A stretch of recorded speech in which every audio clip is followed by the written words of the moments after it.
Poznato je da bosanski jezik, za razliku od savremenog crnogorskog, hrvatskog ili srpskog jezika, ponajbolje čuva klasični akcenatski sistem, dat prema novoštokavskim govorima koji su u najvećoj mjeri rasprostranjeni upravo u Bosni i Hercegovini, tako da je Bosna i Hercegovina skoro u cijelosti novoštokavska, odnosno, ako ništa, novoštokavizirana.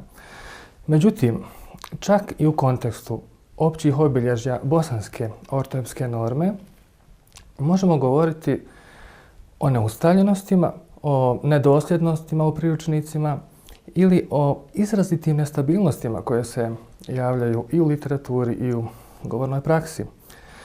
Sve ovo samo po sebi je već dovoljno da u rezultanti možemo očekivati varijacije, dublete, alternacije i sl.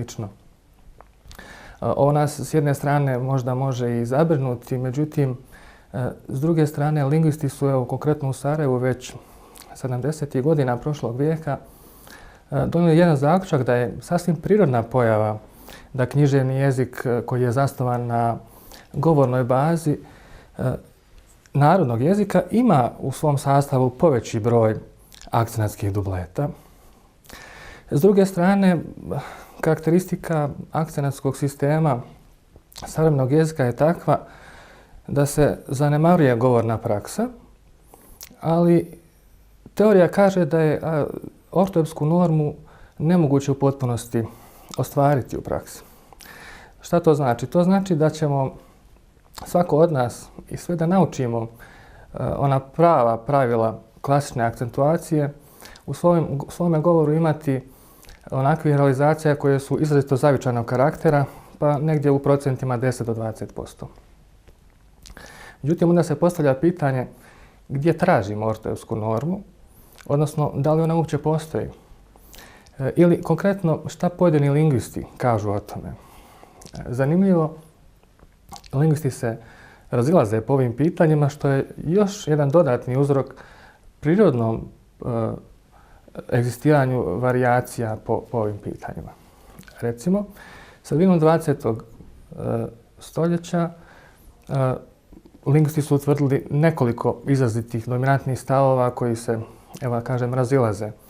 Kaže, za rješavanje jednog od najtežih pitanja u normiranju savremenog jezika, to je pitanje ortoepske norme ili književnog akcenta, kaže jedan stav da je tu potrebno utvrditi stanje akcenta u govorima koji leže u osnovici književnog jezika.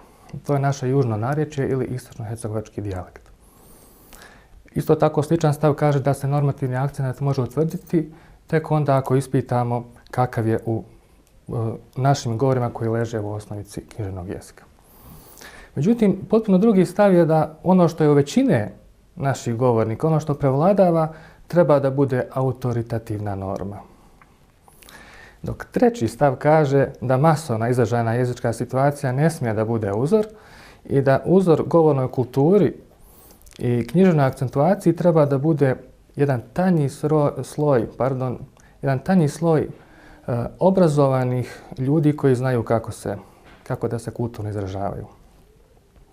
Kad pomirimo sve ove stavove, u stvari opet imamo dominantna tri naučna stava ili grupacije lingvista. Jedni se zalažu za to da ne smijemo odmicati od ustaljenih tradicionalnih postavki, onih knjiških, kancelarijskih, da kažemo, propisa.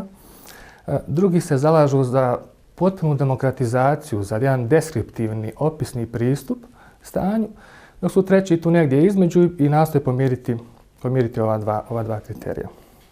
Teorijski gledano, sve je to sasvim prirodno da imamo različite varijacije u govoru i sve su one na jedan način opravdane ako im se zna uzrok, ako im se zna trag. Daću neke primjere prirodnih rečenica u kojima se vidi razlika u ovim naglašavanjima. Kaže, hoćeš li jaknu ili sandale za rođendan? A druga rečenica, hoćeš li jaknu ili sandale za rođendan? Kaže, ili neki paket sa igračkama, a druga rečenica, ili neki paket sa igračkama. Onda kaže, poslala sam momka da mi donese ružu. A varijacija, poslala sam momka da mi donese ružu.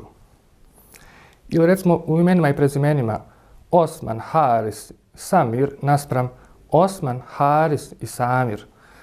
Ili rečenica prirodna ja se bacio na stomak i ja se bacio na stomak.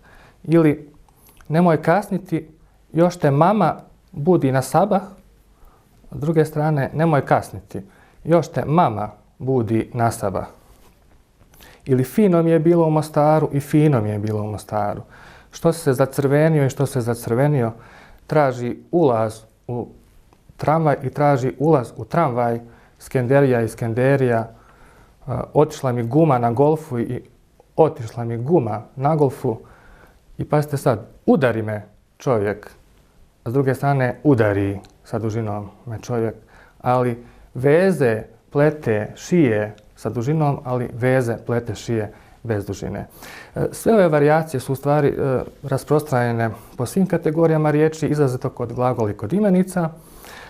Zaključno, standardni akcenat u bosanskom jeziku može se iščitati iz bosanskih rječnika, gramatika ili zato najmenskih priručnika. Međutim, kako smo u uvodu rekli, čak i u takvim priručnicima imamo neustaljenosti i izrazitih nestabilnosti i neujednačenosti. To ne treba da brine jer je prirodna pojava da jezik, standardni jezik zasnovan na osnovici govornog, prirodnog, organskog idioma ima akcentskih varijacija, samo ih sve treba kategorizirati. Što se bosanskog jezika tiče, on već pomalo baštini akcentske dublete u bosanskim rječnicima i u zaključku bi trebalo voditi računa da se ne izostavljaju utvrđeni akcentski dubleti o kojima bismo morali voditi računa.